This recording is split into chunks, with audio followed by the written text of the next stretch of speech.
Попробуем включить свет, наверное, все-таки. Нет, лучше выключить. Что ты делаешь? Hello, Mayowa, good evening. Shegun Fatuma, Monica. Did you people get the notification? Let me know if you got the notification.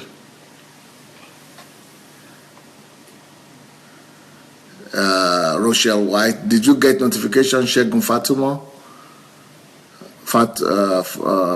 Mayowa, did you get any notification? Please write that for me. Let me know. Michael Babs, Luke Suman Rai, Adeola Disu, Ushe Shuko Amadi, Zainab Bangura,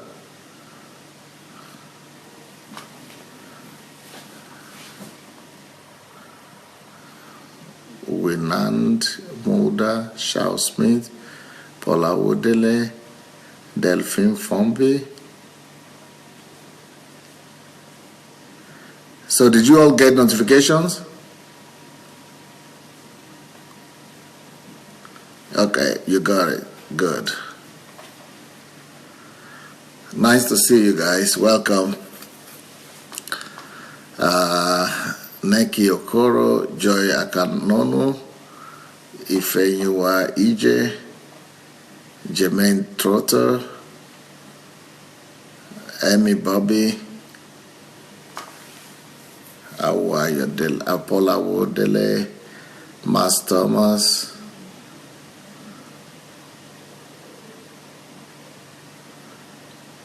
well, nice to see all of you. Today we are going to have a special meeting, kind of, because normally we start out in 1 hour's time. My real live program and broadcast will start in an hour, but this time I'm starting a little bit earlier because I'm having a special session. This is a special session actually with my son Perez, who is 19 today.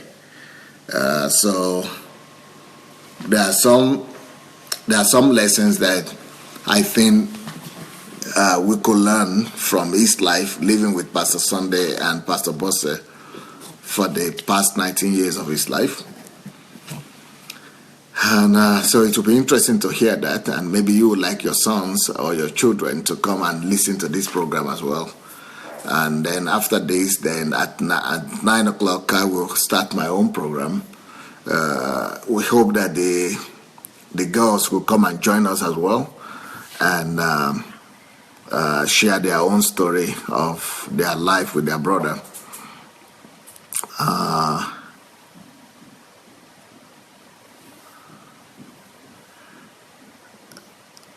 Evgeny Nikolaevich, Dom Rajdine Faresa, David Abbey, happy birthday to you. Perez Adelaja, Mas Thomas, happy birthday. Everybody is writing happy birthday. You have to go and read that yourself later on.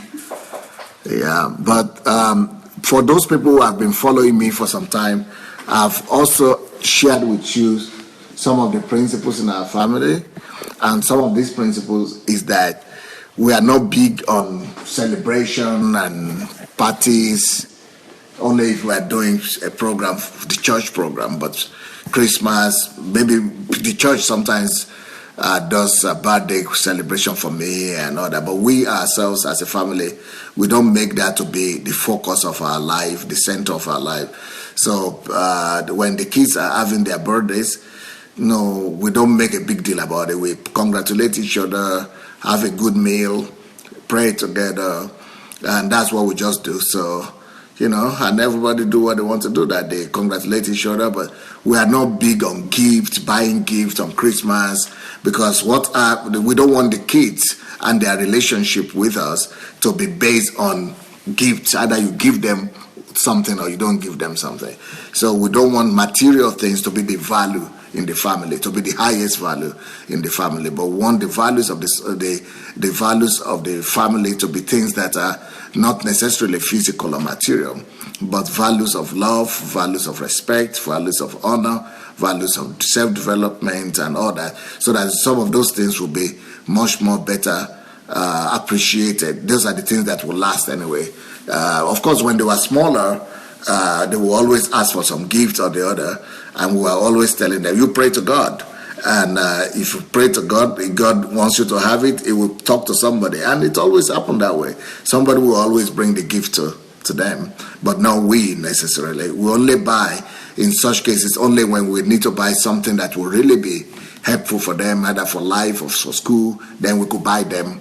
Or maybe they deserve something and we promise them that we will give them something as a present. But, for New Year, Christmas, Easter, and birthday, we are not big on. We could buy, we might not buy. Sometimes we could buy, sometimes we not buy, but it's not necessarily a rule of sorts. So let us, Perez, what do you think about such an attitude or such a value system in this family, whereby you don't necessarily get some special treatment or special celebration or kind of on birthdays, not just yours, for everybody? So is it true? Do you remember that? Maybe you don't even realize it. Or have you realized it, or you don't know that it's not a big, that in other families it's always a bigger thing? What do you think? Well, yeah, I've grown up most of my life without having, as usual, parents gifting me things. Usually as a kid, I usually have other people come to my house, have a party, and all of them would bring me a gift. But from my parents, maybe, unless it was a huge gift. I remember one year they gave, I think I was maybe 5 or 6, they gave me a cool car that I really wanted for a long time. So unless it's something really special like that, I don't remember any instances. And as a child, I didn't think about it too much because I was still receiving gifts from other people, so I was still content. But as I grew older, started to understand that, as I grew older and I started seeing more kids around me, because at every birthday they'd get one big gift from their parents, or every Christmas they'd also receive a gift. And the Christmas thing was really weird for me in general, that you get gifts just for somebody else's birthday. That was just completely new to me, because nobody gives anyone gifts here in our family on Christmas. And the birthday thing, it was understandable for me to understand why other kids got gifts from their parents, but I wasn't really unhappy that I didn't receive anything from mine. And now that I'm 19 and I'm able to, I've been out in the world a bit, I realize that it's not even that big of a deal if you receive something or not for your birthday. Of course, as a kid, it's always good, sometimes to give them their wants, so that just to build a relationship. But our relationship is still strong, even though I didn't receive a gift every single year. But do you know the reason? Do you know the logic behind it? Now, as I said, as a kid, I didn't think about it much. But now I fully understand that it's just for our relationship to be built on greater things than materialistic gifts. Because some kids only rely on their parents for that. They just want to receiving gifts, receiving everything like that. But now with us, for me, I know my parents are more than that, that I can come to them for spiritual help, for emotional help. I don't only need them for temporary wants. And I think now I only understood that maybe 2-3 years ago when I was 16, 17, that, this is why. And it didn't affect me personally a lot as a kid. But now, as I'm older, it's really been almost self-revealing of this is how I grew up, and it's paid off. And okay, so what is it? What will you say are the values that are better? What are some of the invisible values, or some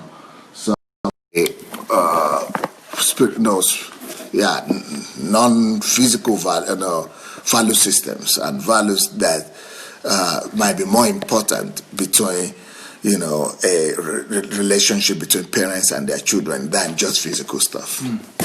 Well, speaking of my personal case, I'd say trust is a huge thing, where you trust your parents enough that you don't even need to have them be gifting you something every year. Because if you think about it, maybe let's say if my parents gifted me a gift on my birthday every year until I was 16, and then they abruptly stopped when I was 17, 18, 19, then I would have lost trust to my parents. I'd be wondering, why they just stop giving me, and they just stop with the explanation. They'd say, oh, it's not important anymore. But they had been doing it for me every single year up until then, so I'd just be confused and lost, and I wouldn't have as much trust in my parents as I do now. And now, because I know that they can give it to me sometimes, they can give it to me not, I just trust them to do the better thing, and that's just complete trust to my parents. And there's also the values of kindness, knowing that it's more like because as a kid my mom was always like, God will always reward you for doing the right thing, and we always got taught that it's always better to do the right thing even if it's harder than the wrong thing, because in the end God will still reward you. And that would carry on sometimes to birthdays, because if they give us a gift, they'll be like, remember when you did this. So God's reward, that's another value right there. Mm-hmm. God's reward is much more better than temporary physical reward, right? Yeah, God's reward, they always said, would triumph anything that our parents could give me. And that really helped as a kid, especially, where kids, they'll only think about themselves, think about how to better themselves. That's another value right there. So it makes you not to be selfish. Mm-hmm. So this thinking about God and not being selfish, it was really huge in me growing up. And just the way I grew up, I didn't fully understand that it was just a value. It was just me growing up. But now, when I'm older, I'm thinking, oh, why do I always do good? Why do I always think about people? And I understand now it's because my parents, they taught me that way. And if they had just been giving me gifts every year, not telling me about God's reward is more important, about not only thinking about myself, then I would have grown up in like a spoiled child, because I'm sure my parents could get me anything I wanted. So I'd just be a spoiled child, and I'd be an adult now, 19, yet still fully relying on my parents for anything I wanted. Like, what's the point of a human who is only doing that? So right now, because I'm able to trust God and trust in His reward more than in my parents or any other person's reward, and now that I don't only think about myself, those two values came just because we didn't put a huge emphasis on birthdays and on Christmas. Okay. So what are some of the lessons that you would say you've learned over these 19 years of your life? What are some lessons that you would like to underline? The lessons that the first 19 years of your life, what are the lessons they have taught you? Mm-hmm. Well, being at home, there's been a lot of lessons, and this is just to show that Dad doesn't only preach it to you guys during the History Makers training or when he does it live. He's been teaching us, me and my sisters, this ever since we were born, and we really try to implement them as much as we can. And just saying that I'm not perfect, I also make mistakes, but all these 19 life lessons that I've learned, I'm still learning more and more every day. So one of the most, I'd say, important ones that I've seen is about opportunities and about being prepared for opportunities. Dad has put a huge emphasis on grasping the moment, but not grasping the moment, but grasping the opportunity, because he's been able to show with his life how he's been able to catch opportunities daily in order to benefit himself further. How he was able to even move to Ukraine, get his job, how he was able to meet my mother. All of those came throughout different opportunities. And just there's some times in life where it's just obvious what happens to you, you can't deny anything. And just being able to take opportunities like this, where I've been able to go to law school earlier without having to take my bachelor's, where I've been able to take a gap year, learn from my dad, just all these silent opportunities, those all came because I was prepared, because another one of my dad likes to teach is self-development, all this self-development that I... Is that number 2? No, that's just like 1A. Okay. Yeah, self-development is part of your preparation, where if you try to prepare, you need to know what you're preparing for, what is your goal, and that comes from self-preparation, because if you only be learning from your teacher, then you'll be on the same level as everybody else. There's no way you can be fully prepared for any full opportunity. And that's one of the huge things that I've learned, at least, or I'm still learning through my dad, because he's placed a huge emphasis on this. And I was able to find the quote about this by Bobby Unser, where it says, "Success is where preparation and opportunity meet." And I think that perfectly exemplifies my dad's life, how he's been able to come from Nigeria and become one of the most influential men on this earth. That's because and he took his opportunities, and that is where he was able to get his success.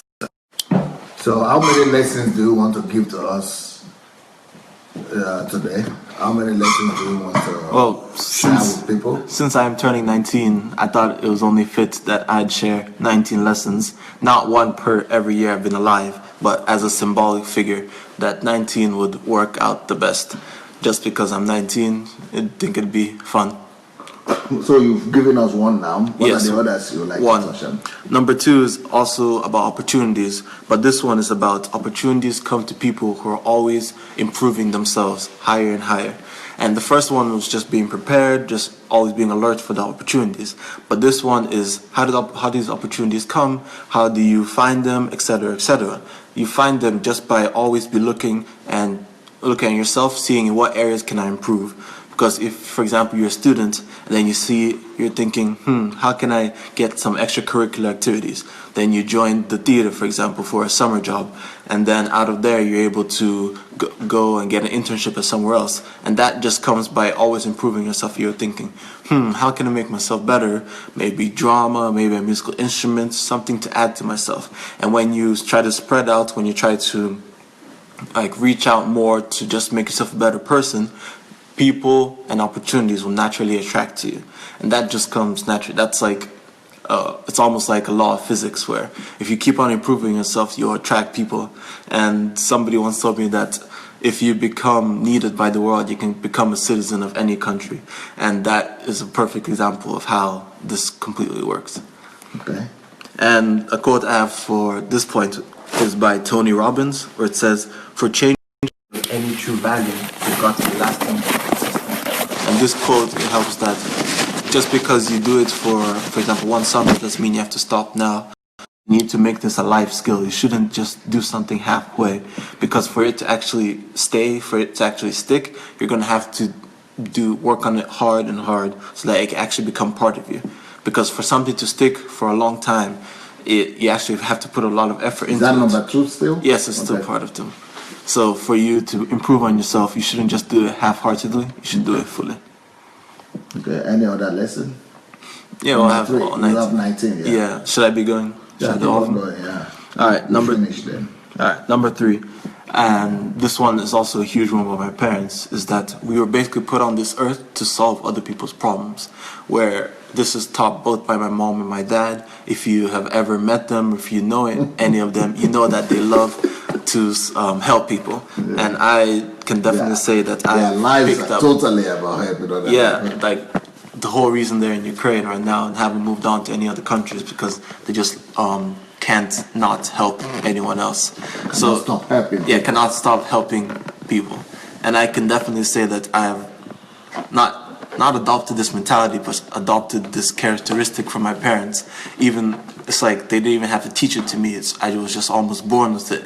But I was still taught it because, as I've mentioned earlier, as kids, you're selfish. Even if you try to help others, as a kid, you still only think about yourself. So growing up, they helped me understand the importance of helping people, of putting other people ahead of me when I'm thinking about things. And all that really helps now, where if in you could say a corporate world, everybody just looks out for themselves and they almost lose themselves just because they're so focused on just making their life better, more comfortable. Well, then they just begin to lose themselves. They don't know who they are, and I'm able to know everything is fine with me just because I'm able to help people. I'm able to have a use by solving people's problems.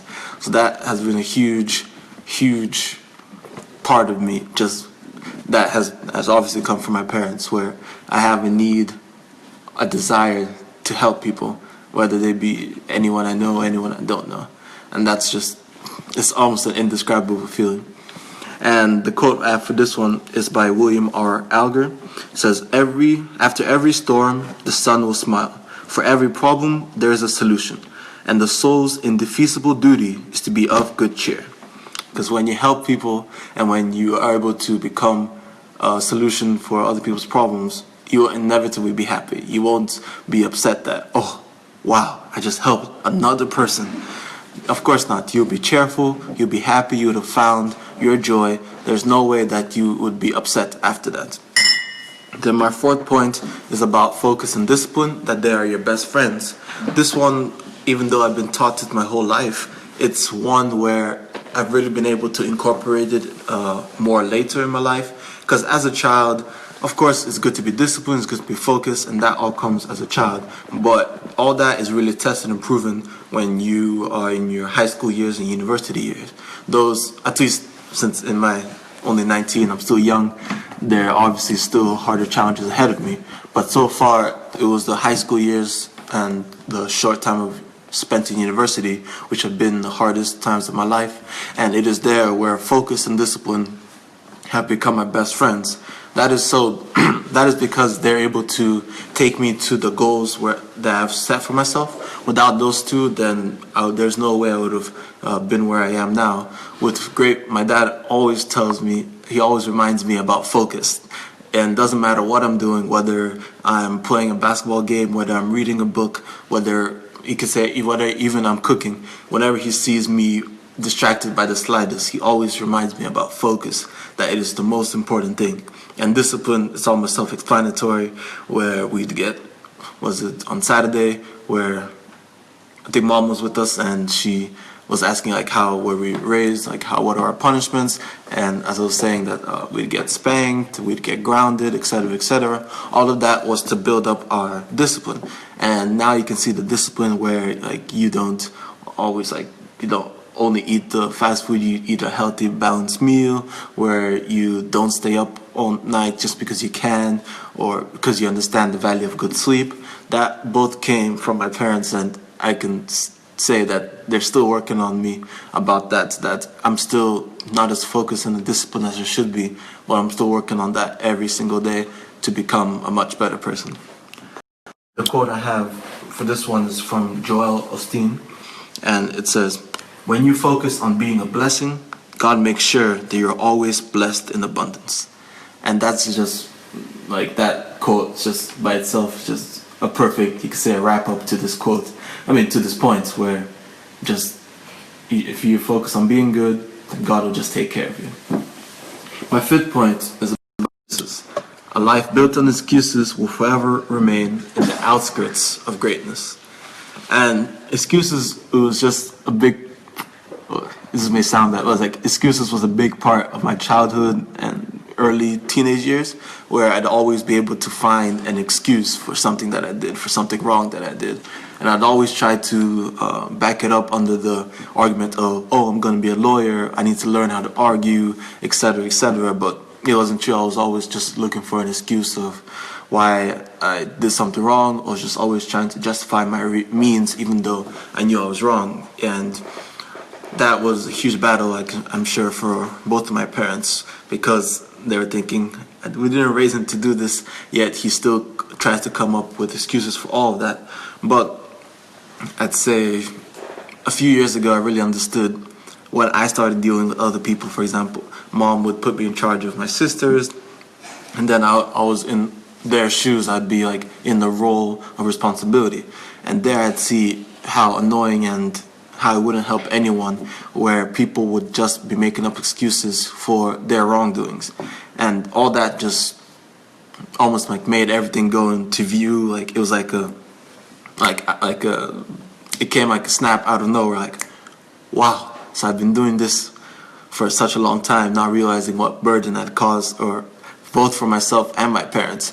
So just that life of excuses, that you always remain on the outskirts of greatness, that's true, because you'll always be limiting yourself. Instead of just going on the steady path of good, you'll always be slipping and doing wrong things and just be justifying it to yourself. And I was able to learn, and even though I still sometimes find excuses for stuff that I do, I've definitely become much better at it, and I'm definitely wary of it whenever I do. And this quote about excuses is from George Washington Carver. It says 99% of the failures come from people who have the habit of making excuses. And this quote again just neatly wraps up my point, where I'm not saying that you'll be a failure if you make excuses, but the likelihood of that is very great. Let me use this opportunity to tell everyone watching with us that you actually have the freedom to go and copy and make to share this message. So if you look under your video in your tablet or whatever device you have a button under the video, so you can go and use it to share the message actually. So free enough to go share this message. Go share it. It could be a blessing to your kids. It could be a blessing to you. So I am learning a lot from what Perez is saying, and I think you should be learning a lot as well. All right, my next point, number 6, definitely came from my father. It's about manhood. It's about manhood. Authentic manhood rejects passivity, accepts responsibility, and stands up when something is wrong, whether in their family, their community, their organization. And of course, since my father is such a great man, he has to lead by example, and I can definitely say that he's been an excellent father to me and both of my sisters, where he always puts his family first ahead of his work, where he's said it multiple times that the priority in his life are God, then family, then the ministry or the church or anything like that. So I always felt loved by my dad, and I could confirm that. Even though it may seem like he's always busy, he's always maybe doing another live or doing another history makers training, I can guarantee that he does spend enough time with his family. And just this, since I am the only boy in the family, I am the only boy out of the kids, so all the manhood, you could say, rests on me to carry the family name, and I'm also the firstborn, so you could say that puts lots of pressure. But when you are raised right, then there isn't really much pressure. So I was taught from an early age, you're the boy of the house, you have to take care of your sisters, you have to take care of the woman in the house, you take responsibility for what happens.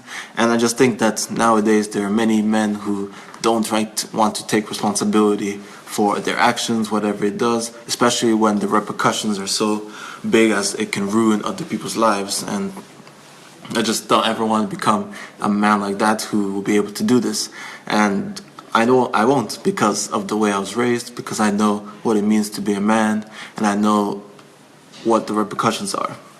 And the quote I have is from Magic Johnson, where he says, manhood is taking care of your family and being able to other people, not yourself, whether you can bless other people. And I like this quote because it also shows that because men, we love respect and we love, but we know that pride is a great enemy. And I think he understood where you're also supposed to think about other people. And Magic Johnson is a basketball player, one of the best, and he passed a lot. He passed the ball a lot. And I think he could understand that you care about other people. That's how the team works. He could have taken all the shots. He was very skilled. But instead, he decided to share, he decided to think about his team, and I think that made him a great man. Number 7 is about love. That love is the greatest stimulator of a person, that it's the key for gracious actions. And this one I actually learned from this one where it stuck out to me most was actually when I was attending one of the history makers training, and one of the people asked, what motivates my dad to do what he does, because he's gone through so much. He's been wrongly convicted by so many people, falsely accused. Lots of people have betrayed him, yet he still has the same passion, the same fervor, and he still has the same love towards the Ukrainian people or any other people. So the person asked this, and my dad just answered, it's simple, it's love.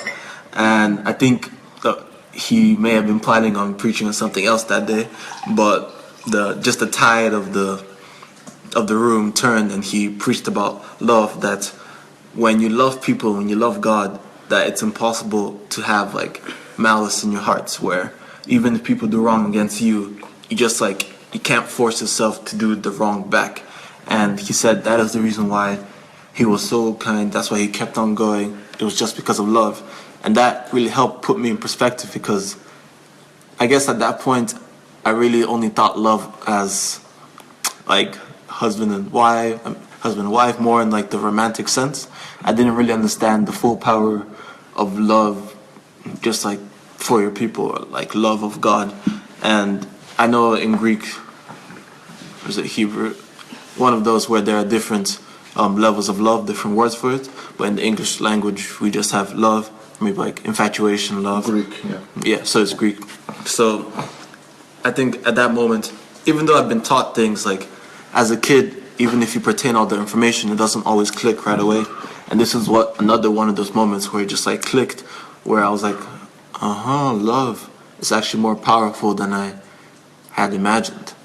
And that one, I mean, I'm trying to adopt it. I haven't been able to adopt it as well as my father has, but he's been doing it, especially since he's been doing it for so much longer. It's still remarkable that he's still able to love so hard. But I'm still trying to make love work for me, to love people and to do kindness to them. And the quote that I have for love is when the other person's happiness is more important than your own. H. Jackson. And I can't confirm if he was speaking about this in a romantic sense or in just any other sense, but I think it still works both ways. Where when you love someone, when you love a people, when you love a nation, when you love a church, you just put their thoughts and their priorities ahead of yours fully, and it's almost as if you can't help it. That's like your only choice, where love like overfills you, and you just can't help yourself. And my next point, number 8, is also about love, because love is a huge topic, like one point words. But this point is, love is the greatest single weapon. Love God and people like crazy, and it will affect how you live your life. And this point, I don't know why it stood out to me that much as well.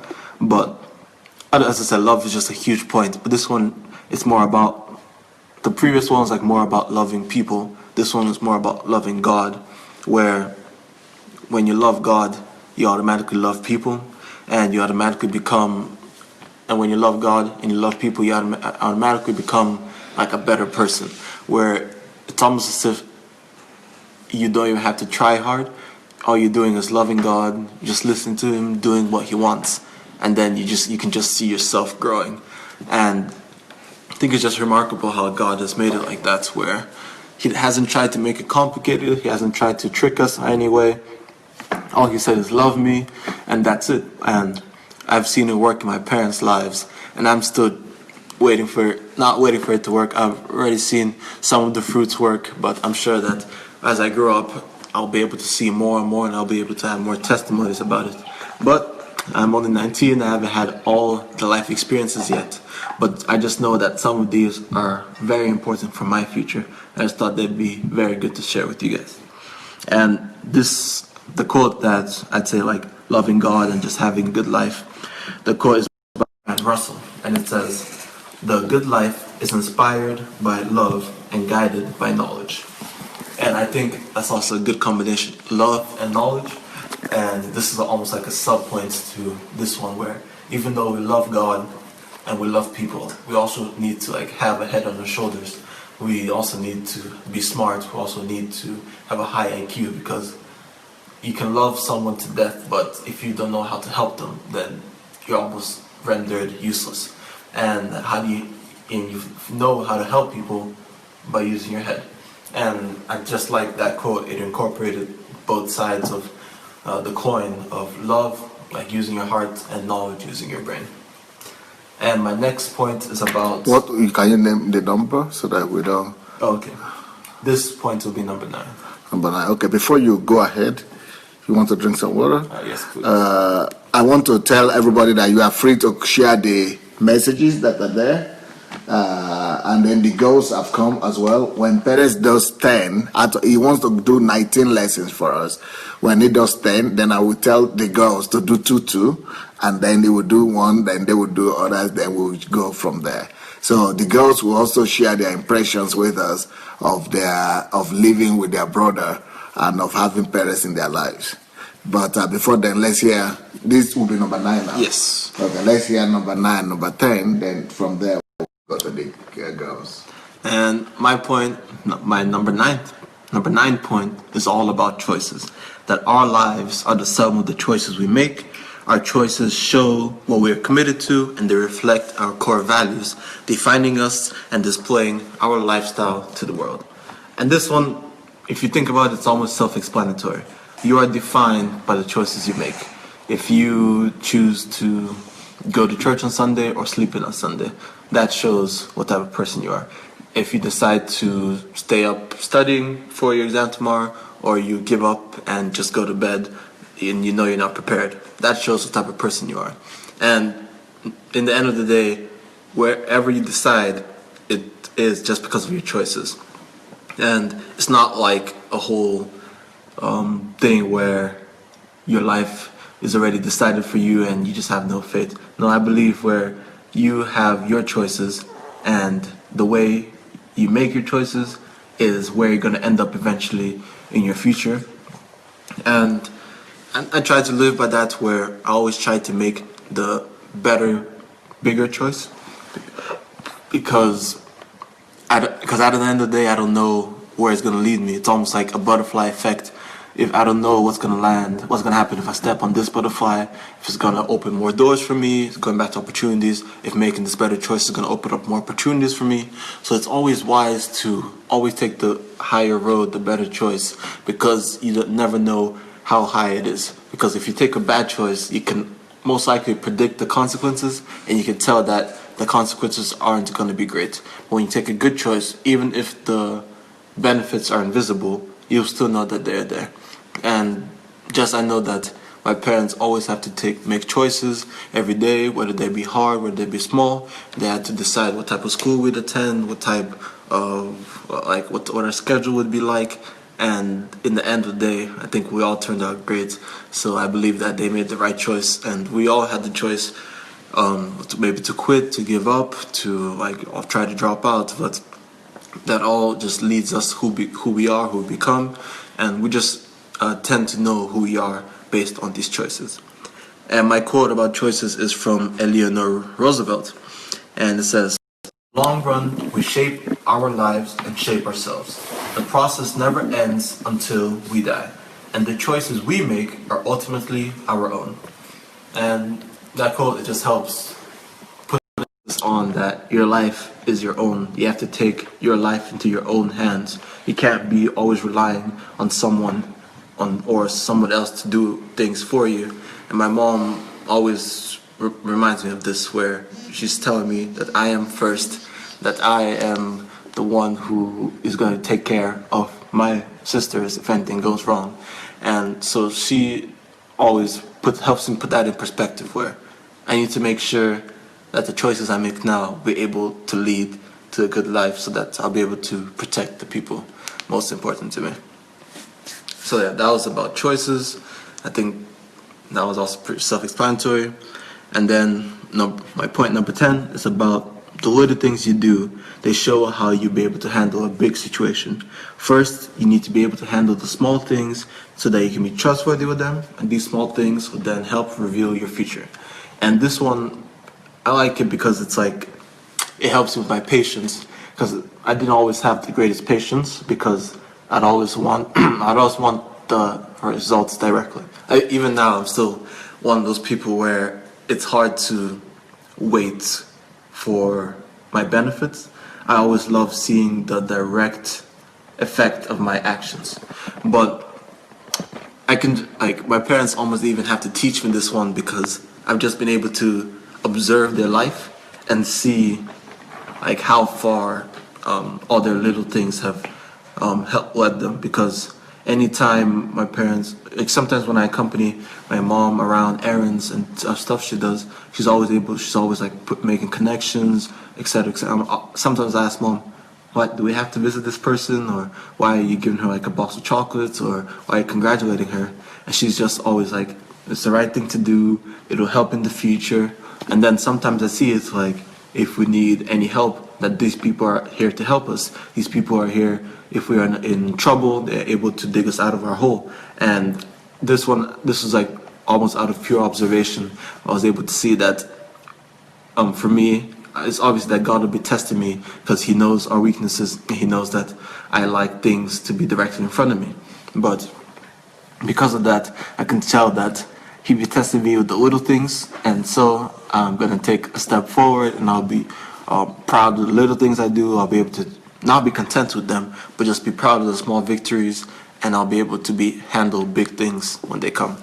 And my quote for this is from Vincent van Gogh, where great things are done by a series of small things brought together. And as he's a painter, as you know, that great paintings aren't just done like that. It's not as if they just threw the paint on the canvas and boom. He started with one little stroke, one stroke there, and in the end it becomes a masterpiece. And just like that, I believe that my life could be like that as well. So that was the first 10. Wonderful, Perez. Okay, now let's go to your sister Zoe. Okay, Zoe, hi. Hello. Yep, you've been having a busy day today. You've gone all day. Where were you today? Well, my sister and I went to springboard diving class, but we got held up because we're supposed to bring someone home, but they never showed up.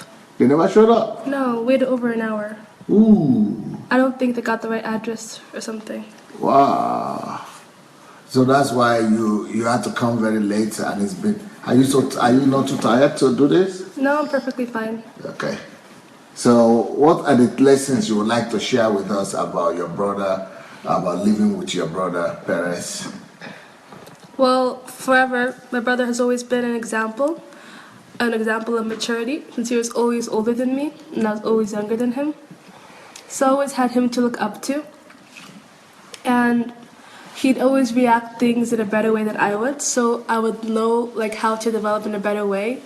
I'd know the right choice by looking at him and observing him. That's my first point. Yeah, just explain. Is that okay? Is that all the explanation you want for that? You don't want to? Okay. Yeah, my second one ties into it. Okay. And he was also, and as I grew older, as we both grew older, he showed more responsibility. I think I will just, since you are going to go fast, then I will just let you go and speak, more than two if you want. Okay. As we got older, our mom and our parents started leaving us alone with him, and he had to be responsible for more of the things that our parents usually took care of, like packing food to school and making sure we got up on time. And when no one was at home, he'd take care of us. And he'd also have to have more work to do than me and my sister did. And always looked at how he just took it, and he wouldn't complain, he wouldn't whine, wouldn't say it's not fair, I did this yesterday, or it's not even my fault. He'd just take it and obey. And I looked at him knowing that I'd have to do that sooner or later, so I'd better get used to the thought. So what was that lesson? Responsibility. Okay, the first one was? Maturity. Maturity, responsibility. Next one.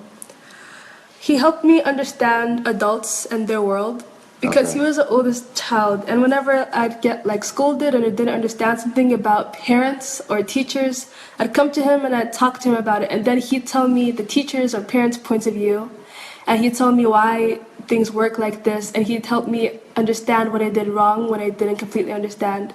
And he helped me understand how adults think, because he already knew how kids think, and he knows how adults think. So he was like the mediator between both childhood and... But he was always encouraging, even when we were in the wrong. He was encouraging us to grow up, and he wouldn't scold us the same way adults did. He'd correct us most.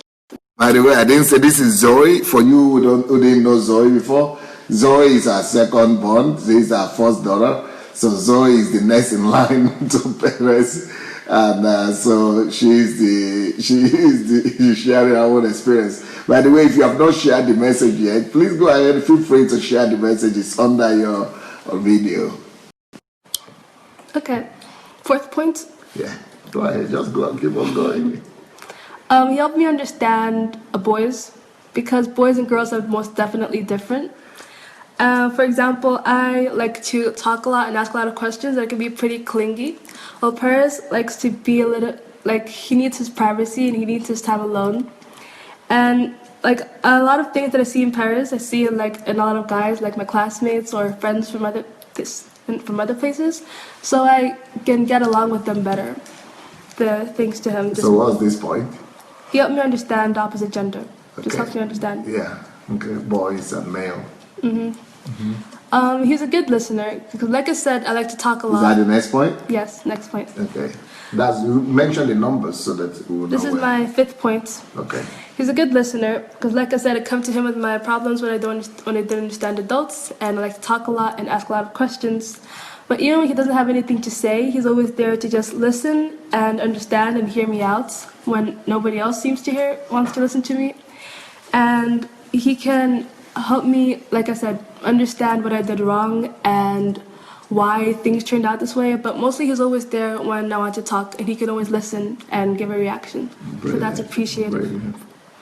Brilliant. 6 points. He encourages me and helps me to be open to new things and try new things. Because I am more introverted and like to stay alone. I don't mind being alone. Perez likes to go out all the time and spend time with other people. And so he always encourages me and advises me to try new things that I wouldn't usually do. Or things that I'm not sure if I should try or not. He always told me to try it and just do it, like Nick says. And it helps me to branch out more and develop more. 7th point is, as an older brother, I think this is pretty obvious, but he can help me with the future because he's been where I haven't been, and he can warn me about things, and he can tell me what I need and what to expect and how to handle certain situations. And when I'm not sure about something, he'll answer, and it's just good to have someone who's been where I haven't been. 8th point, he's one of the people in my life who provides unconditional love. And it's good to have... Because I'm learning from this. I never heard these things before. So for me, it's also very interesting. Hello, everybody. I'm also learning together with you. I've never heard this lesson from Perez before, and I've never heard this lesson from Zoe before. So, it's exciting for me as well. So I think I'm going to save this video for myself too. So, what's that next one? The 8th point, he provides unconditional love. One of the people in my lives who provides that. Because when my brother and I, we fight sometimes and we hurt each other sometimes, but we always... When you were younger especially. Yeah. We were made mistakes, we were responsible. But over time, we always knew that we'd get along, that wouldn't break our relationship. We just needed some time to steam off, and then we talk to each other like nothing happened. Because we're siblings, and we're thankfully the good siblings that won't kill each other for power. So I'm happy to have unconditional love from him, and I know now, real love and unconditional love from friends and other people in my life who are not just family. He puts time up, my 9th point, what I learned from him. Like I said before, he puts time apart and goes out of his way to spend time with people, and that develops relationships. Pearl and I are 2 different people, 2 different personalities. He has 2 different relationships with both me and my sister, and he has separate relationships with his friends and his parents. And for me, it's a thing to learn because I usually just stay at home, and I don't usually want to go outside and spend time with people. But spending time with people, regardless of what you're doing, builds relationships and it strengthens them. And that's one important thing I learned from him. And my 10th point, my last point, is that he encourages me to be myself in whatever way I want or consider to develop. So, for example, when I try new things, I told you that he always supports them. He supports me to do them, but he always supports my uniqueness. He doesn't compare me to other people or want me to be like other people. He just, whoever I am, he wants it to be more of myself, more of who I already am. So are you grateful that you have to God or to Perez or to God that you have such a brother?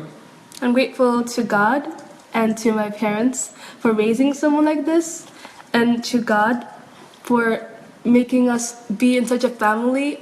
And thanks to his influence, he's like this. And I'm kind of thankful to Perez for working on himself to become better, to encourage me and my sister to work on ourselves and become better. Brilliant.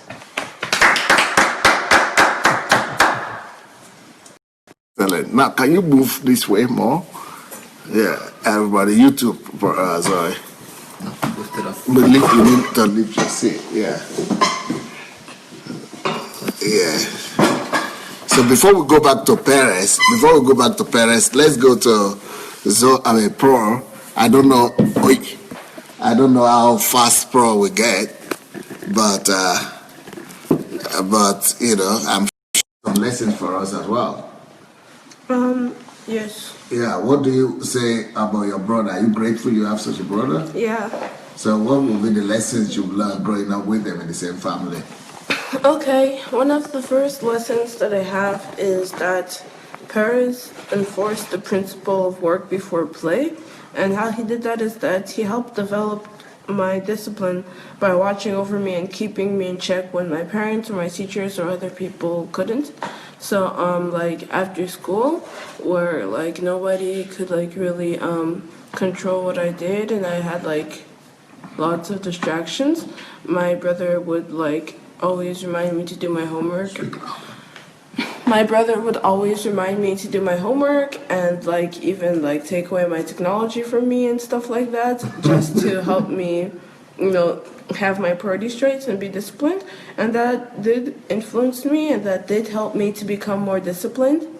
Yes. And so one of the first lessons that Perez, helped nail into me, because my parents repeated this a lot, but Perez like helped them, was that work comes before play. Good. You mentioned the numbers so that we'll know what we... Okay. And is that number 2? That's, yeah, number 2, I'm saying it. Say Okay. it now. Another thing that I saw from Perez was that he taught me that you won't always get what you like. You won't always get what you want or in life, and that you'll have to do things that you don't like in life. And during his gap year, Perez had to do lots of work, for example. Perez, like, he has lots of he had lots of struggles with math and chemistry and things like that, but still he would work hard and try hard until he could do as well with those subjects as he could with like his favorite subjects. And like Perez would always tell me, life is unfair, and that would usually be something like satirical, like if I gave him a candy, but then like he refused to share his chips with me or something. But like he never like did really pretty himself and stuff. Even though he had to go through lots of hardships and unpleasant things, he'd always keep going. And from that, I get my third point: they should be diligent and not lazy, but also that you should aim for the top, because during his gap year he'd always work like each night to like 2 or 3, and also that he tried really hard. He even did more than he needed to do, and he like just passed his exams with flying colors and got accepted into many universities and into prestigious universities. And it was great, because if he had been lazy, if he had been just a bit lazier, then there would be so many complications caused when he tried to get into university. And also, he already mentioned this, but he said that focus and discipline will be your best friends. Because like I have problems with that, but Perez was warning me, because he's in university now, and it's a lot harder than just the 9th grade that I'm in. And so he keeps reminding me that focus and discipline will be my best friends. And the reason I put that down, even though it's kind of a short point, is like, one thing about Perez is that he's very earnest and he's very sincere, and I think that's a really good way to get to people's hearts. Because like, for example, my mood changes very easily. It fluctuates all over the place. And like if I'm tired, or if I just find some person not nice to talk to, then I'll just like speak to them kind of like with a low voice or something and with like disinterested expression. But like Perez is always kind to everyone, and you can just always see that this kindness isn't fake at all, and that he really does love people. Cause like I like to close off other opinions, like even my parents sometimes, cause I think that they're adults and they have such a different life from me. They don't understand me, but like Perez, he does understand me, and I know exactly the type of life that Perez lives. So like when he tells me these things, then I can take them to heart, because I can tell that he is speaking from his heart, and he's not just trying to. And that he's not just trying to like get me to do something for his sake. No, he is very open, and he's just very honest, and that's a very good quality. Because many people like to deceive others, but you should be honest. Also, you should stick to your values. Mention your numbers. Okay. That's what number now? That's number 5. Okay. Mention. Also, it's important to stick to your values, because there's many things in this world that are at odds with what we were taught, and I've seen Perez like go through many like times where his faith was tested, but like he would always go to Daddy to get his advice, or like always like try to make the choice based on what he's been taught. And he really taught me that you have to stick to your values and not abandon what you've been taught. And like proof of that is that when he was in Africa, when he was in a secular school, that his relationship with God strengthened and things like that. And also, Perez taught me that it's important to take opportunities. Perez would always take opportunities, and even when things failed, he would try to make the best out of it. And like one example that I liked was that Perez is like very popular in school. He's like a friend to everyone, and one of the ways that he got that way was that how he got so connected to everyone is that when people started talking online, he just took the opportunity to start connecting with all his classmates, and so then he was able to talk with everyone so much easier, and he was able to get closer to everyone. And so we have so many resources at our disposition in this modern world, and I think that we should take all opportunities, because it will really decide our future, how many opportunities we take and how we use what God has given to us. Is that all? You have. Yes. Okay, go ahead. What's the number now? 8. Number 8. Okay, go ahead. Okay, so my 8th point is that it is important to think ahead and manage your time. So, of course, Perez is a university student now, and in high school, he had many things to do. You have to think of his sports, of his school, of any appointments he had. Also, he would teach other people English and stuff. He had a job. He had many things to do. And if he wasn't careful, there could be so many conflicting things, and he would get nothing done. But he would schedule his day. He would plan out all the things that he had to do, and because of that, he was able to maintain all of his positions, and he was able to juggle all the things that he had to do. And so that's a very firm example for me of why we had to stay in control of our time, and why we had to schedule everything and plan out everything, because there would be trouble if you don't learn to do that. The ninth, okay. The ninth point is that you need to learn to be responsible because Perez would always take care of us, but like we were not the only things that he had to take care of. Like he had his team that he had to coach, like a basketball team. He had all the like when he wanted to go like even hang out with his friends or something, it was his responsibility to like let our mother know and to like make it fit in with his day. And like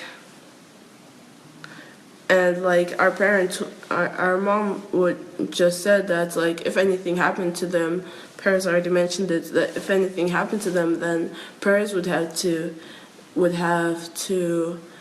take care of us. And so Perez like really developed his character, and he really did learn to be responsible. And then that's an example that I look up to, and I want to be as responsible as him, and even more responsible than Perez too. Also, 10th is that you need to learn to adapt. Like lots of unexpected things happen in life, and sometimes things won't go as planned. But you should trust God, and you shouldn't always be tied to your comfort zone, because all the great people that we love, all the people that we look up to, they all went outside of their comfort zone. So you should learn not to get too attached to material things. You should know that life will not always go as you plan it, and you should just learn to adapt to different situations. Brilliant. That's all? Yes. Are you grateful to God for your brother? Yes, that I'm you very have grateful. parents in your life? Like when I was in my like rebellious stage and I wouldn't listen to God or my parents, and I'd like just do the opposite of what I was told, Perez like really helped me, because he didn't like force anything on me. He just shared his wisdom in little nuggets, and he like wouldn't get angry at me and stuff. He'd just try and help me in any way that he could. And so I'm very grateful for this amazing family that God has given me. All right, girls. All right. Good job. Good job. You know what? You've been out there all day. I can't believe it. You've been just out there all day. You've been doing diving and swimming. I went to music school in the and morning music too. school in the evening, in the morning too. Okay, so I want you to go home, and also I want you to bring a. I took the plug, but I didn't take the. Thank you, right there. I didn't take the. Yeah, please help me bring that. So, but go and eat. Go take care of yourself. Say hi to mom.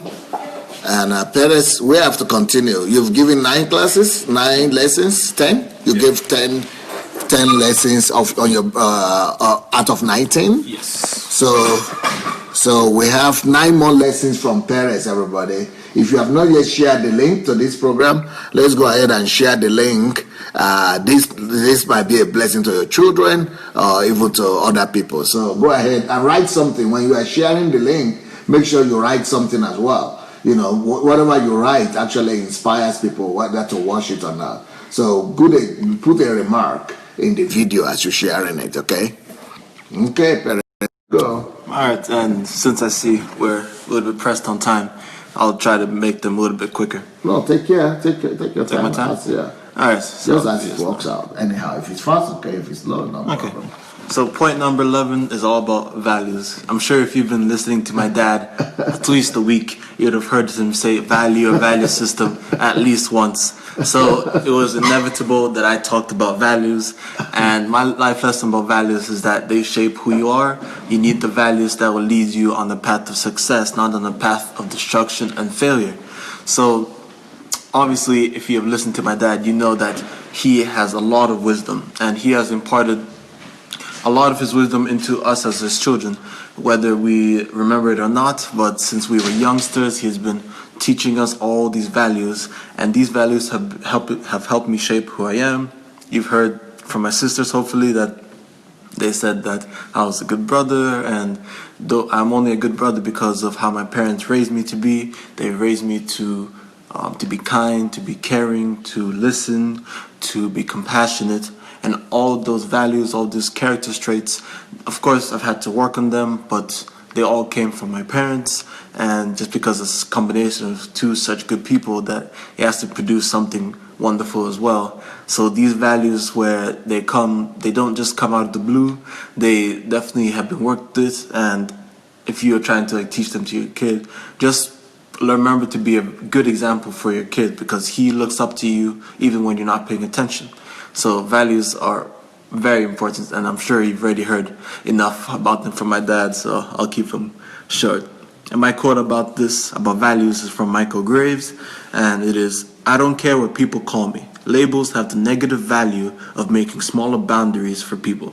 And I chose this quote also just to talk about the negative values that they're all around you. Like, you can't just even go out on the streets without seeing evil and just wickedness around you, but those things shouldn't bring you down. This is almost like encouragement, that even if there are things that are bringing you down, that you're still your own person, you can still make your own choices, and that you shouldn't give up. And my 12th point, life works by fixed, predictable principles, which is why life is predictable. This is definitely one of my dad's most popular teachings, where he talks about, because it is one that is very original, he talks about that life is predictable. And it has a little bit of controversy, because some people say, well, if life is predictable, what's so interesting about life? And isn't life just boring if you can predict? Well, life is predictable just because it follows certain formulas. It's like a math formula. If A equals B, if A plus B, then A equals C. It's almost like that. So this predictability of life, it's just been almost passed on to me just from my dad, where I've learned that when you do certain things, when you place a certain amount of effort into something, that some things are just bound to happen.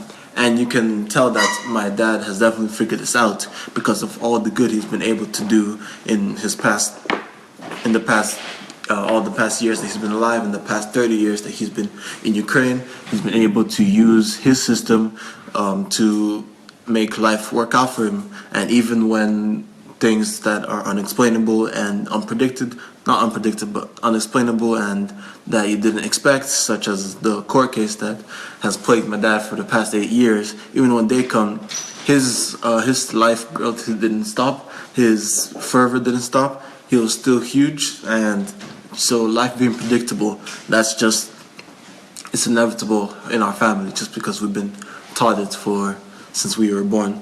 And this quote, it's about luck, but I thought if I would put the words life instead of it, that it'd work really well. So this quote is by Brian Tracy. "I found that life is quite predictable. If you want life, take more chances. Be more active, show up more often." And this just shows that complacency is never the way to go, where if you want to have a good life, if you want to have an exciting life, you can still have it even if it is predictable. You just need to make sure you take the right turns and make the right steps. And then point number 13 is all about time. Control your time, fight for your time, be in charge of your time. And we talked about it a few days ago about having schedules, being able to be productive, to be efficient with your time. That I 100% picked up from my parents, because even if you think about it, there should be no way they're doing all that they're doing in only 24 hours a day. And I had a period last June where I spent 2 weeks completely shadowing my dad, going to everywhere he went, being in all his meetings, being in everything he did. And I can just tell you, I'd say after the first 4 or 5 days, I was already exhausted.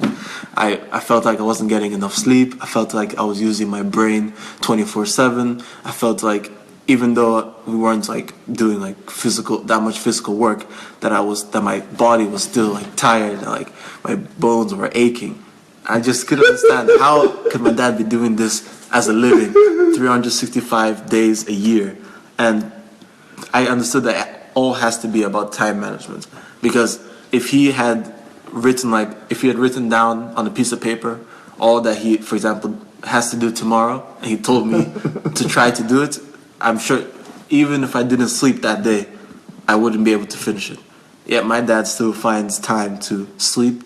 He still finds time to spend time with the family. Still finds time to eat and to study. As I mentioned earlier, the self-development. He doesn't only teach that; he practices that more than most people I know. And as I said, it's still almost unbelievable up to this point how he's been able to do it. But I've definitely learned my lesson from that. I've started with my time schedules, and I think Pearl has said about it. I think Pearl said about it that I've tried to be time efficient, and I've tried to be most productive with my limited time. And I hope that you'll be able to tell that from the wisdom that I've been telling you only at 19, where my parents, they made sure that what they learned when they were later 40, I don't know what age they learned this stuff, but when they were definitely older than when we were, that they are making sure that they are incorporating this into us when we are young, so that we will be able to be great and do even more than they did, because we would have had more time knowing what they did. And so you could almost say that this lesson was inevitable for me, that there was no way I could escape it, because it's just part of our lives, basically. And the quote I have for this one is by Veridas, and it says, "Time management is the mantra of my life." I just thought that fit really well, just because it could basically be one of the mantras of my parents' lives, because without time management, they'd be like hectic, they'd be exhausted. But as you see, my dad always has a smile on his face when he does the lives with you, and my mom, she always finds time to speak with you. So you could just tell from both my parents that time management is very important, and it works for sure. And then point number 14, and it's about the thing that determines whether you spend your rest of your time. Let me tell people that, please, you are free to share this link. Not too many people have shared this program yet. Please go ahead and share the program. Go and you have the share button under this video. Be free to do that. That's how you get a copy of it. Thank you. Yes. Sorry, what number? I'll start again. Point 14 is about what determines whether you go to heaven or to hell, and that is your relationship with Christ. And this is definitely one of the things that my parents tried to preach, that makes us like stand out more than every other church or any other ministry, not ministry, any other church branch, where our focus is not on attracting people to the church. It's about getting people to the church, finding their mission, finding their relationship with Christ, so that they'll be able to find their purpose and then spread it out more. And you could think about well, what's the point of having a church if everybody just leaves? But in our church, it still works for us great, where we have lots of people coming in, coming out, yet the atmosphere remains the same. And I think it's just wonderful that it's about time that we've been emphasizing this, because you could say that Christianity, even if it is the most popular religion right now, how much percent of that do you really think are true believers in Christ? Like, if the rapture happened right now, how many Christians would still remain on this earth? So I think it's wonderful that my church is spreading it, which is obviously led by my parents. And of course, I practice this definitely. I always work on my relationship with Christ. And I was lucky that my school understood it as well, because they helped us with that a lot as well. And just that combination of school and church and my parents just makes my relationship with Christ wonderful, even though I've struggled, and I probably will struggle, just because life is never smooth. I just know that that is the key to getting to heaven, your relationship with Christ. And my quote for this is from Joyce Meyer. It says, "When we enter into a personal relationship with Jesus Christ, something wonderful happens. God begins to change our desires, and we want to be more like Him." And I just chose this quote because it's just like the start. It's just because that is just like 1% of what happens in a personal relationship with Christ. There's so much more than Him not controlling your desires, but us being more like Him. There's just so much more, and that you get to experience it all if you have a relationship with Christ, and you all know what I'm talking about if you do. Point number 15. We renew our minds through the pain we go through, and also by the new information we gain through new experiences. And this has definitely been a point that my parents have taught me through childhood about pain and learning from your mistakes, where pain, they didn't put it out as like an awful thing, where sometimes as parents they can be overprotective. They'll be like, they never want their child to be hurt in any way. But my parents, of course, they cared for us. They didn't want us to get hurt, but they would use every time we messed up, every time we got hurt, as a lesson to teach us. Where, for example, if we touch the stove, the classic example of touching the stove when it's hot, well, you're in pain, your finger hurts, and you know why? Because you shouldn't touch the stove. Some people, they just maybe yell at their kids like, don't touch the stove when it's hot. Or be like, oh, look what you've done, it's all your fault, for example. Our parents, they took care of us and they explained why, and they did this for every fact. And I just think it's essential for people to grow up with this, because now the mentality I have now is that when I'm going through some pain or when I'm going through a tough time, then I'm just waiting to find out what the lesson I can get from it.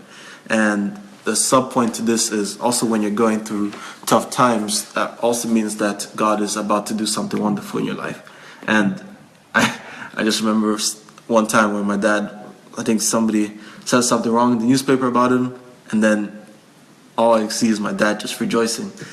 And it almost seemed ironic, like, why is my dad so happy when it seems like such a dire situation? And he just said like the wise words, I know that when something wrong is happening, that God is about to come and make it right. And that's just like a beautiful example, like, of just why I believe in this so much, where if I just know now that like the law school I'm going through, that the pain, it'll all be worth it afterwards. And the quote I have for this is from John. Most people want to avoid pain, and discipline is usually painful. I just thought it was like a funny quote, where they want to avoid pain, so they discipline themselves not to get into like trouble, into pain. But then what they don't realize is that to discipline themselves, they're actually going through pain. I just thought that was a pretty smart quote. And then point 16. We must in a way where people see God through us. This ties in more with the points above, where what our church preaches, where you don't want to just go out and say you're a Christian, just boast it. People should know that you're a Christian without you telling them that you're a Christian. It should be obvious just by the way you act, by the way you treat people. And this is clearly, I can't say that there's been like times where people have just been like to my parents, oh, of course you have to be a Christian, right? Because my parents are well known and they're pastors, and since I've been a kid, I've obviously known that they're Christians. So that point is just like almost like a point of logic. And there definitely have been many testimonies about that in our church, where people would go to a new community, they would just implement the values that they were taught at our church, and out of nowhere they'd be like, wow, so this, and other people would comment like, wow, so this is what a real Christian looks like, or something like that. And that's just like almost, it's a lesson, but it's also like a goal that I'm trying to strive to, where I don't have to like introduce myself as a Christian, because Christianity almost has like a negative connotation at this point, with people like being hypocrites and fundamentalists. So it's almost like I don't have to prove to you that I'm Christian, you would just see it by watching me. Amen. And that's almost like a goal for me as much as it is a lesson. Yeah. And the quote I have for this is from Miles Monroe, one of my dad's dear friends. The value of life is not in its duration, but in its donation. You are not important because of how long you live. You're important because of how effectively you live. And that just wraps it up quite right. You could live up to 100 and it wouldn't even matter. But then you could still die at like 30 or early 40, and then you could have made a massive impact on the world. So it really depends on how you act and how people see you, and if you are really proclaiming God through you. Point 17. Who will go with me when I go into the world? Of course, it will be my family, but also it is important to find and develop a community that will support you. And this one, it just shows, it was also, I started thinking about it more when I was growing up, where I'm thinking, okay, I'm the firstborn. If something happens to my parents, I'll be responsible for my sisters. Will I be able to do it myself? And that's where I started thinking about community. Am I involving myself with the right people? Am I making sure that the relationships I am in, are they superficial, are they fake, or are they actually strong and based on the Lord? And this is a whole community aspect where when I was in Ukraine, I lived in a great community, great Christian community, good private Christian school, and it was just a wonderful community. But you always, for now, since I'm going to university, it's harder to find a community like that. So this one is just more about choosing your friends wisely, basically. And since I'm a social person, as Zoe and Pearl eloquently mentioned, that I spent a lot of time out with my friends before, and that's just because you need to make sure that you're choosing the right friends, that you're not wasting your time with people who are just trying to take advantage of you, or they won't be there for you when you actually need them. And it's like the story of the prodigal son, where when he went to the city and he thought he had all these friends, but they just were using him for his money. As soon as he ran out of his money, his friends ran away as well. So we should be able to choose our friends very wisely. And then this quote about this is from Anthony J. D'Angelo. It says, "Without a sense of caring, there can be no sense of community." And just be the emphasis of community, where there really has to be a whole atmosphere of caring for each other. Because I say it's quite obvious to see if your friends really do care or not. Point number 18. Life always demands a bit more than what you're comfortable with. And this is definitely one where I remember being taught from my childhood. And I think it is because I asked once, to ask my parents why they're going through hard times, I think. And I think that was similar. I can't really recall the experience right away, but what I'm assuming is that they said something along the lines of, life isn't as comfortable, life always demands more than you're comfortable with, that you should always step out of your comfort zone. And I think that's also a reason why our parents, they made us do all these extracurricular activities as kids, so that we'd be able to, of course, have a bigger skill set, but also be able to step out of our comfort zone, be able to go out and almost conquer and not always be comfortable. And this is also the reason why my mom said she pushed for me to get a job while I was at university. She said that it wasn't necessarily for the money, because that financial problems is an issue when you're with the Lord, but she said that it's just, one, for the experience, and two, just to get out of your comfort zone. And even though it's not always nice to be waking up early every Saturday to go to work, it's still a great opportunity, still a great experience for me. And I understand, as I said earlier, that when I know that I'm going through a tough time, I know that God's right around the corner. And it's almost the same here, where I know that every time I step out of my comfort zone, that I'll be able to get good things out of it. And I know that even if my comfort zone is very comfortable, it's only temporary, where when I grow up and when I made those hard times getting out of the comfort zone, they will be worth it. My quote from this is from Jim Rohn, and it says, "We must all suffer one of two things, the pain of discipline or the pain of regret or disappointment." And that is a perfect quote for this, where it's either you stay in your comfort zone, and years later you still suffer with pain or disappointment, or you get out now, you go through the suffering of getting out, pain of discipline, and then many years later it's all be worth it.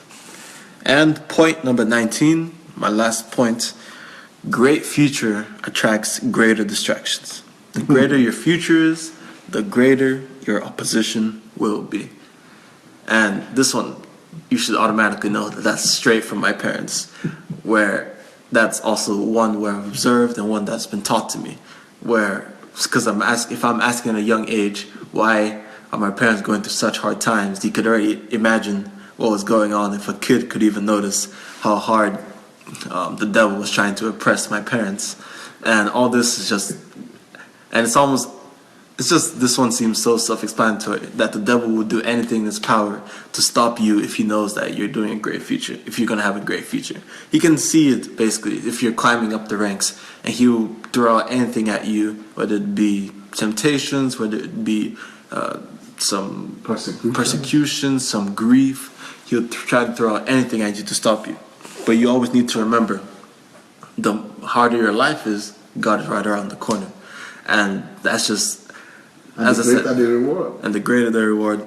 And this is, as I said, I'm 19 and my parents have been with me the whole time. So I can't say compared to other people that I've been through like such huge persecutions. But I know that I will in the future. And these life lessons, even though not all of them have applied to me a lot yet, I still need to know them, still need to know them inside out for my future, because I know that they will become very applicable for me, especially if I am like father, like son. And my final quote for all this: successful people maintain a positive focus in life, no matter what is going around them. They stay focused on their past successes rather than their past failures, and on the next action steps they need to take them to get closer to the fulfillment of their goals rather than all the other distractions that life presents to them. By Jack Canfield. So those were the 19, I said, not only 19, but the 19 most important points that I picked out that I thought I'd share with you guys. Then this is just showing that my parents, even though they do spend a lot of time working for God, they spent even more time with the family. They've implanted all of these into me, and I know that with these, I'm going to have a great future. Thank you all for listening to me. God bless you all.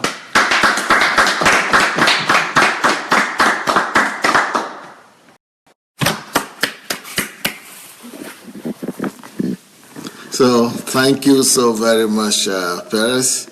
Good job. Now, you all know that we are 30 minutes late to my program. My program was supposed to start 30 minutes ago, but I couldn't just stop this because I'm hearing all these lessons for the first time from Perez and from the girls.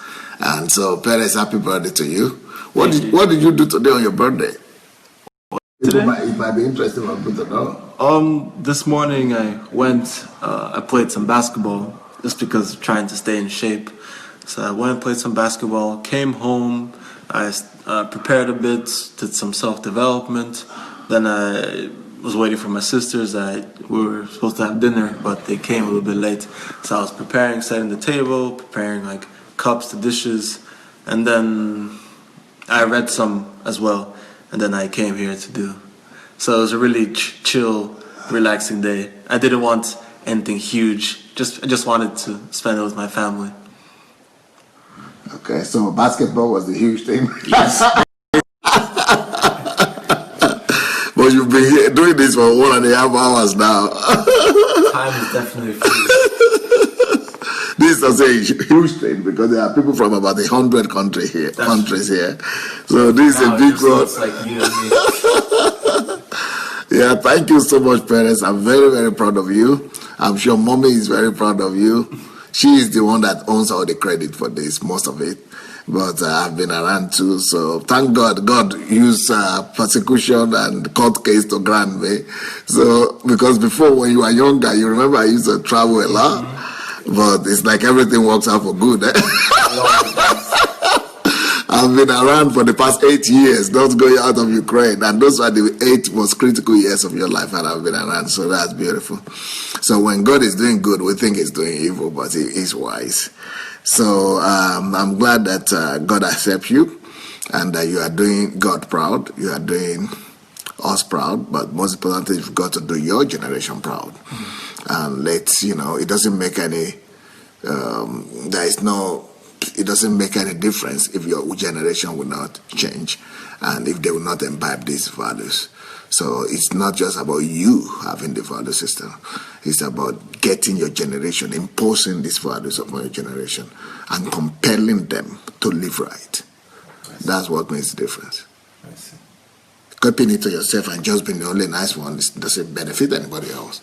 That's again being egocentric, and selfish. But designing and coming forth with ideas and technology and ways to bring them out there and really compel people to change their lifestyle through wisdom, without them being pushed or something, but just getting the message. It's one of the greatest things you could do for you, not just your friends, but for your generation. And see, that's one of the reasons you will go and read all the comments and see all the love and all the excitement people are putting out there. So you'll see that you've been a blessing to a lot of people today. So thank you so much, Perez. Thank you for listening to me. Thank you. Have a good day. Have a good evening.